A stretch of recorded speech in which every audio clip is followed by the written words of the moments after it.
Bonjour à toutes et à tous, soyez les bienvenus. Suivez-moi, je vous emmène faire le tour de l'actualité du bassin méditerranéen. Nous reviendrons ensemble sur cette initiative organisée partout en France, l'ouverture des mosquées au grand public. Objectif du Conseil national du culte musulman, faire découvrir la religion musulmane loin des stigmatisations dont les musulmans peuvent faire l'objet depuis les attentats. Nous retrouverons des migrants, ceux-là même qui avaient traversé la Méditerranée dans une embarcation de fortune avec l'un de nos confrères de France 2. Plus de 4 mois après, que sont-ils devenus? Eh bien, nous les avons rencontrés en Allemagne. Nous rejoindrons ensuite la Turquie, ciblée par un attentat meurtrier attribué aux djihadistes. Nous nous rendrons à Istanbul pour redécouvrir cette ville où l'Orient s'entremêle avec l'Occident. Mais avant de revenir plus en détail sur l'ensemble de ces titres, je vous présente notre invité fil rouge cette semaine, ancien ministre, président de l'IMA, l'Institut du monde arabe. Jack Lang est avec nous aujourd'hui. Bonjour, merci d'avoir accepté notre invitation. Bonjour et merci de m'avoir invité. Alors avant de revenir sur l'ensemble, sur votre rôle au sein de l'IMA, sur l'actualité du bassin méditerranéen, mais aussi sur votre dernier livre consacré à François Mitterrand, je vous propose de nous intéresser à votre parcours. Portrait signé Marion Gadea, Claire Gidan. Né le 2 septembre 1939 à Mirecourt dans les Vosges, diplômé de Sciences Po, agrégé en droit public, Jack Lang est très tôt attiré par la culture et la scène théâtrale. Lors de ses études, il est lui-même comédien et il fonde à Nancy le Festival du théâtre universitaire. Le succès d'une pareille rencontre atteste la vitalité du mouvement de théâtre universitaire en France comme forme d'expression théâtrale. Je n'ai jamais voulu faire le métier de créateur ou le métier d'homme de théâtre en professionnel. Pourquoi? Peut-être par manque de courage. C'est donc sur la scène politique que Jack Lang se révèle au grand public. En 1981, il est nommé ministre de la Culture, poste qu'il occupera pendant plus de 10 ans durant les 2 septennats de François Mitterrand. Avec sa politique d'ouverture, Jack Lang donne un coup de jeune au ministère. Le 21 juin 1982, il crée l'emblématique Fête de la musique. Nous proposons aux Français qui le veulent bien de saluer la naissance de l'été.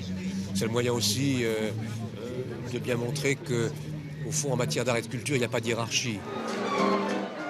La manifestation connaît un immense succès populaire qui, 34 ans après sa création, ne se dément pas.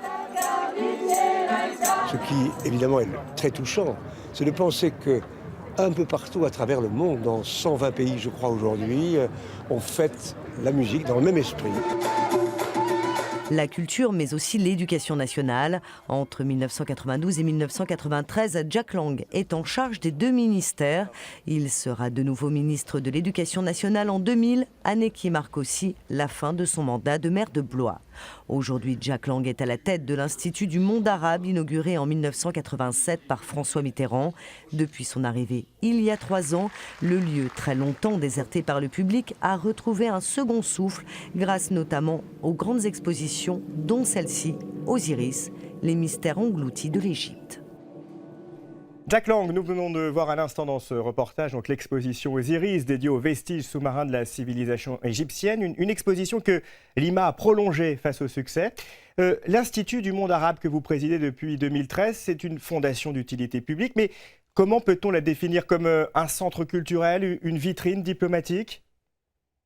C'est un pont entre le monde arabe ou les mondes arabes et les autres mondes.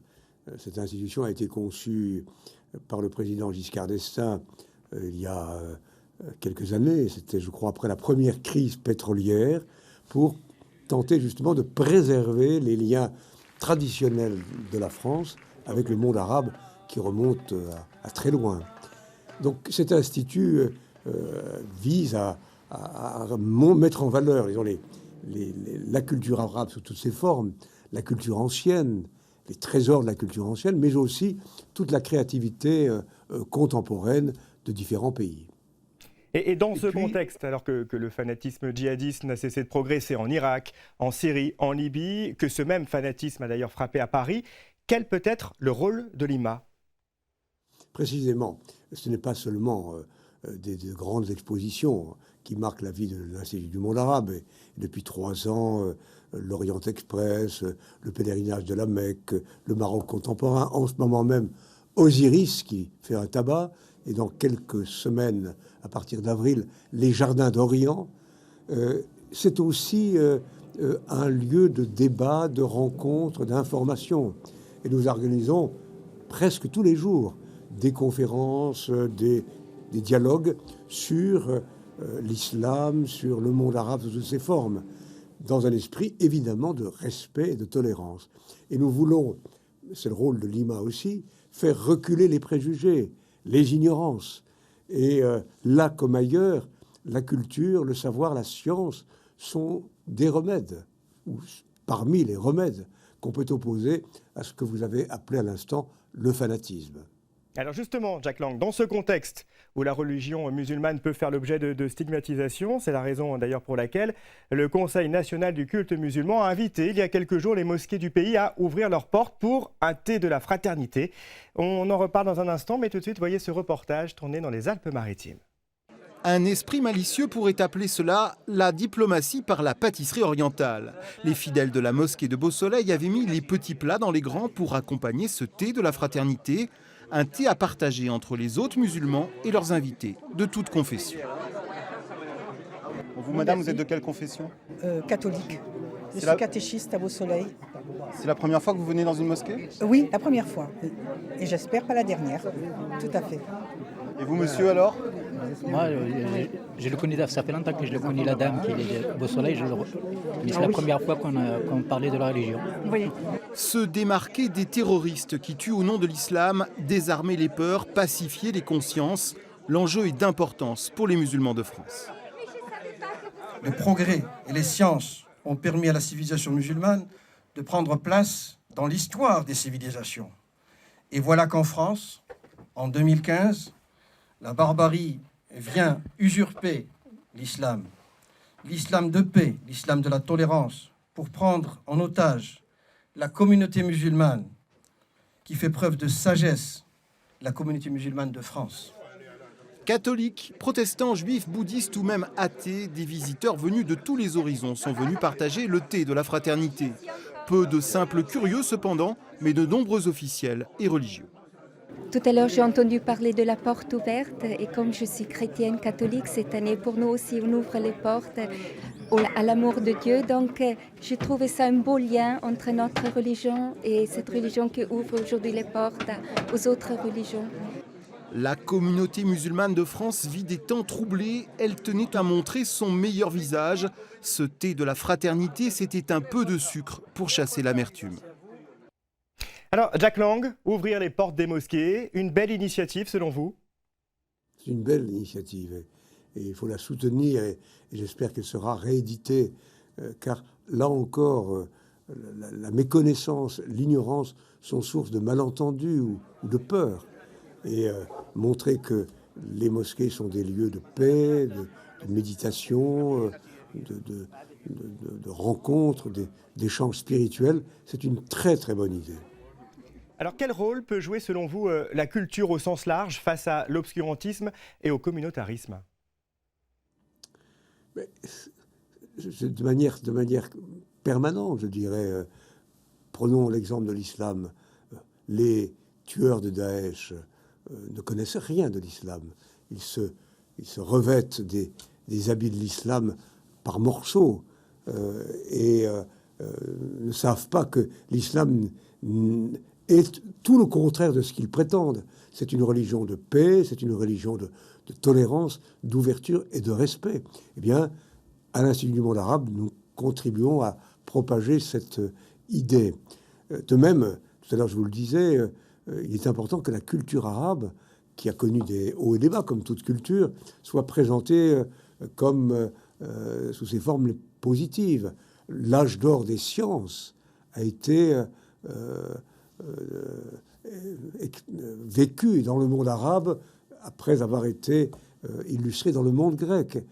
Une grande exposition d'ailleurs a eu lieu sur l'âge d'or des sciences arabes qui a circulé à travers de nombreux pays.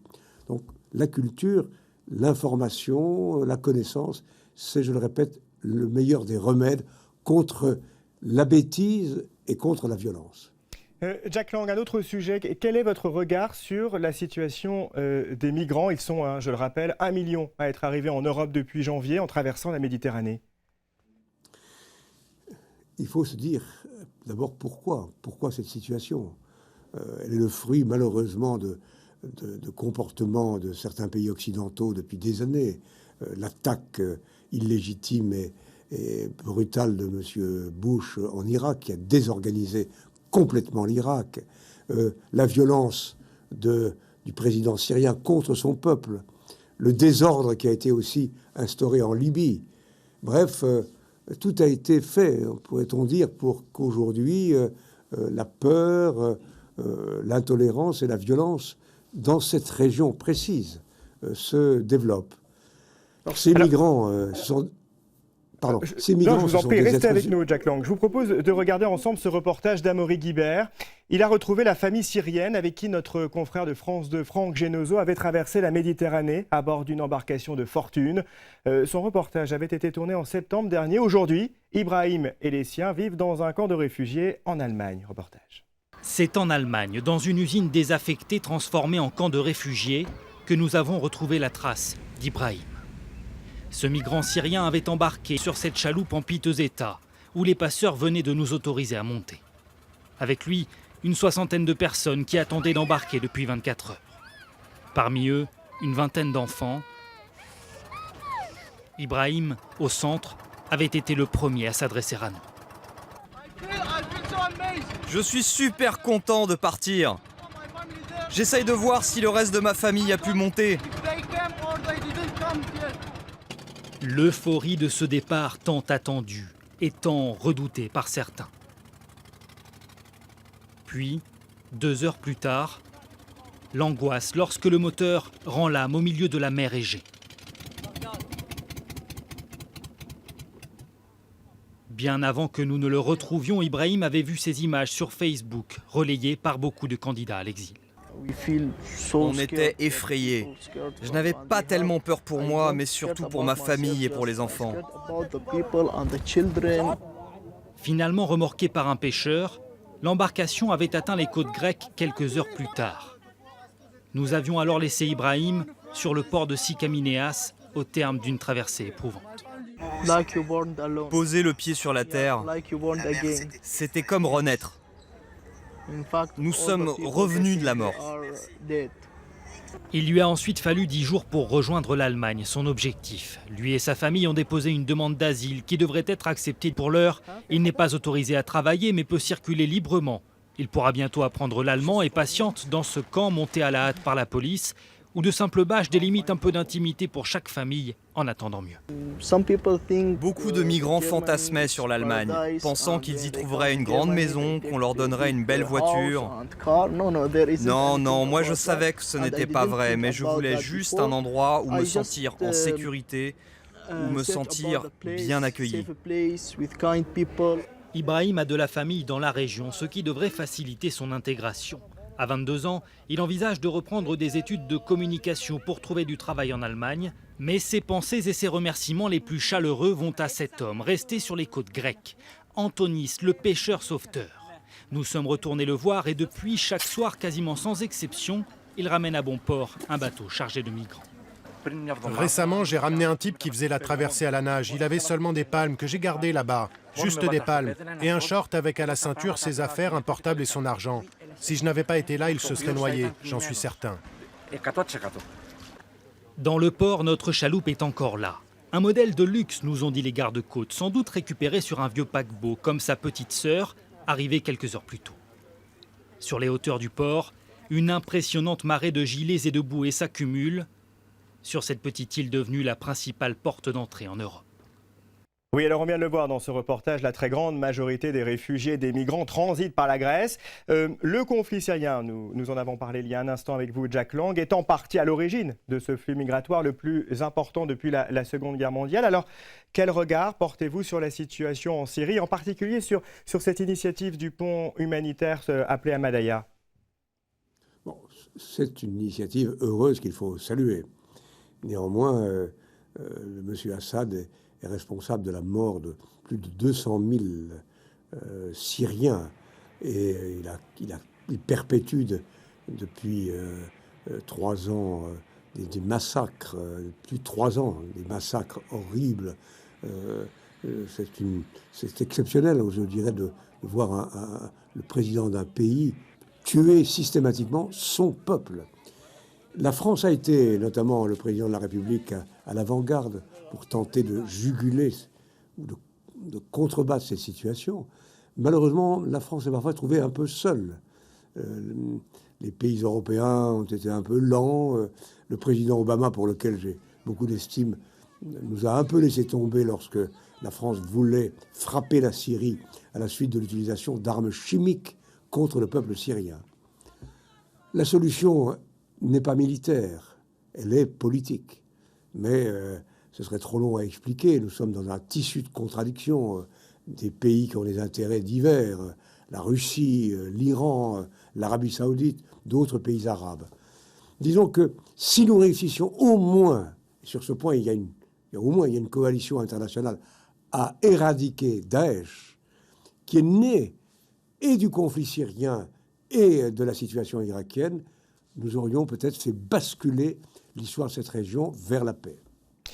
Jack Lang, vous venez de publier un ouvrage consacré à François Mitterrand, un dictionnaire amoureux, je le montre à l'écran.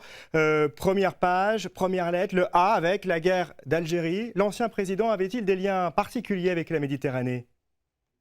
Oui, d'abord il aimait beaucoup les pays de la Méditerranée, la Méditerranée du Nord, l'Italie, c'était une de ses passions, la Grèce, d'autres pays du Nord, mais en même temps il s'intéressait beaucoup aux pays du Maghreb. Et puis, par ailleurs, il avait, ça c'est pas la Méditerranée, c'est l'Afrique subsaharienne, il avait exercé très tôt les fonctions de ministre de la France d'Outre-mer. Et il a, à ce moment-là, mieux analysé, compris et suivi l'évolution de l'Afrique. Et il a été, par rapport à beaucoup d'autres hommes politiques, l'un des premiers à souhaiter une progressive autonomie de ces pays. Pourquoi un ouvrage sous forme de dictionnaire? Disons la vérité, on me l'a proposé.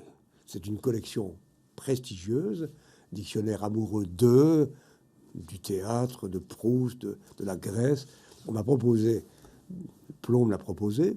Je me suis dit que c'était une bonne idée de pouvoir ainsi soi-même choisir des mots, des thèmes. C'est assez amusant. Et en même temps, ça permet, sur toute une série de sujets, de raconter des choses, j'espère, originales et neuves. Jack Lang, êtes-vous toujours amoureux, entre guillemets, de l'ancien président? Bon, l'expression amoureux n'est pas la mienne, hein, c'est le nom de la collection. J'aime François Mitterrand, oui, toujours. Je lui porte une affection, une infinie reconnaissance. Oui, c'est vrai, il est en moi, je pense qu'il est aussi dans le cœur de beaucoup de Français et dans le monde. Il continue à être le grand président qui a permis à la France de construire l'Europe, de changer la culture, de faire avancer toute une série de sujets. Jack Lang, merci d'avoir répondu à nos questions. Merci de m'avoir invité. Et je rappelle la sortie donc de votre livre « Dictionnaire amoureux de François Mitterrand » aux éditions Plon.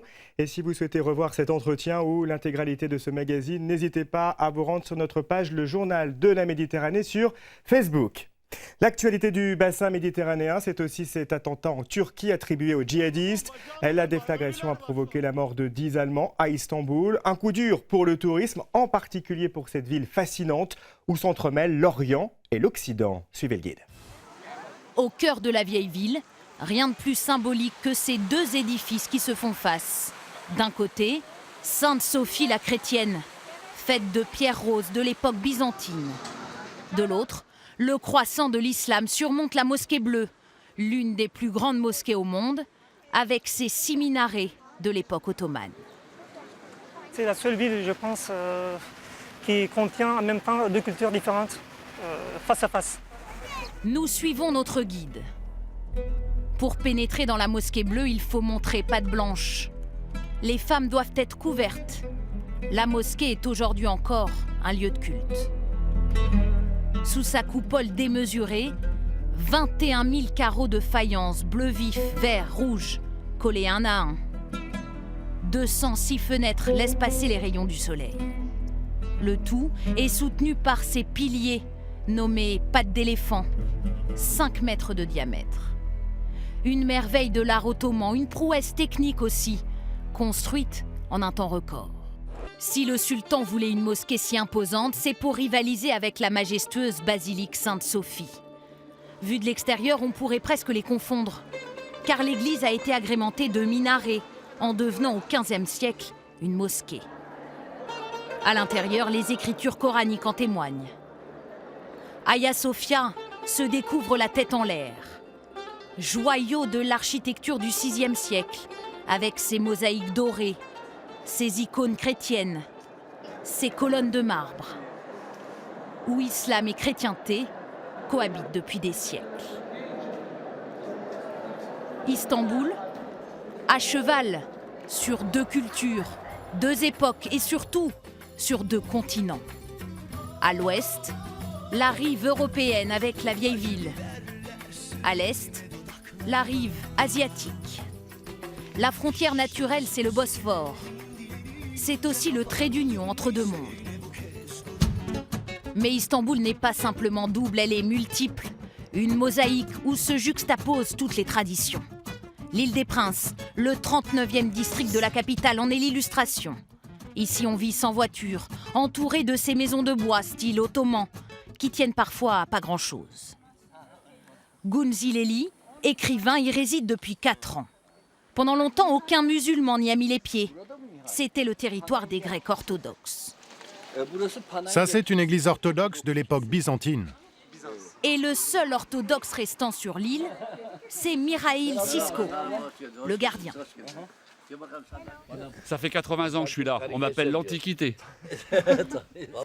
Quelques moments de silence, loin du tumulte du centre-ville, de ses 14 millions d'habitants et de ses embouteillages. Au coucher du soleil, Istanbul revêt ses habits de nuit. Encore une autre facette d'une ville qui ne s'endort jamais. Le grand rabbin d'Israël s'est déclaré ce mercredi opposé à ce que les Juifs européens ne portent plus de kippa de crainte d'agression antisémite. L'attaque à la machette il y a quelques jours d'un enseignant juif par un adolescent pro-djihadiste à Marseille a lancé en France un vif débat sur le port de la kippa et le sentiment de certains juifs de devoir se cacher face à la menace terroriste et antisémite. Le président du consistoire local avait conseillé de ne plus porter la kippa dans la rue par sécurité. Un appel récusé par les principaux représentants du judaïsme français. L'occasion de s'intéresser à un film actuellement sur les écrans. Le dernier jour d'Yitzhak Rabin retrace la mort de l'ancien Premier ministre israélien. C'était il y a 20 ans. Franck Genozo, Jonah Messina. Son visage est à jamais associé aux espoirs de paix dans la région et à cette poignée de main scellée en 1993 avec Yasser Arafat sur le perron de la Maison-Blanche. Le film revient sur les dernières heures d'Yitzhak Rabin avec un sens poussé du réalisme. Voici les images tournées le soir de son assassinat à Tel Aviv. Le réalisateur les reconstitue à l'identique pour ramener le spectateur 20 ans en arrière. 3 coups de feu, puis une plongée dans le huis clos du véhicule qui le conduit aux urgences. En parallèle, le destin du jeune extrémiste qui vient de l'abattre et ses premiers interrogatoires au commissariat. S'ensuivent les questions sur les défaillances de sécurité et la montée de l'extrémisme. Sélectionné dans plusieurs festivals dans le monde, le film est pourtant sorti dans l'indifférence générale en Israël, explique ce spécialiste du cinéma. Il n'est resté à l'affiche que 2 semaines. Personne ne l'a vu. Il n'a généré aucun débat public ici. Ce désamour dans son propre pays, rien d'étonnant, estime le réalisateur. Celui-là, il est un film fort, alors c'est normal qu'il y ait une certaine partie de la société israélienne qui est gênée par le miroir que je pose. 20 ans après sa mort, malgré les hommages qui se sont succédés, rarement les espoirs de paix ont paru aussi minces. Les Israéliens en sont pleinement conscients. Mais peut-être n'a-t-il pas écouté suffisamment à l'époque les voix dissonantes chez les Israéliens. Un héritage contesté jusque sur cette place qu'il a vu mourir et qui porte désormais son nom. Oui, ce film du réalisateur israélien Amos Gitaï n'a pas attiré les foules en Israël. En France, il est encore à l'affiche pour quelques jours. Avant de se quitter, je vous emmène encore une fois à l'Institut du monde arabe. Jack Lang, qui était notre invité, a évoqué les nombreuses manifestations organisées au sein de l'IMA. Un exemple avec cette exposition consacrée au travail de l'artiste de rue Combo. Son slogan « Coexiste » est devenu célèbre. Un message de paix qu'il a collé dans les rues de Paris depuis janvier 2015 après les attentats. Une initiative qui lui a valu d'être violemment agressé. Jack Lang l'a alors invité à afficher son slogan sur les murs de l'Institut du monde arabe et lui permet d'exposer une grande partie de ses œuvres, certaines consacrées aux migrants. Belle semaine à tous.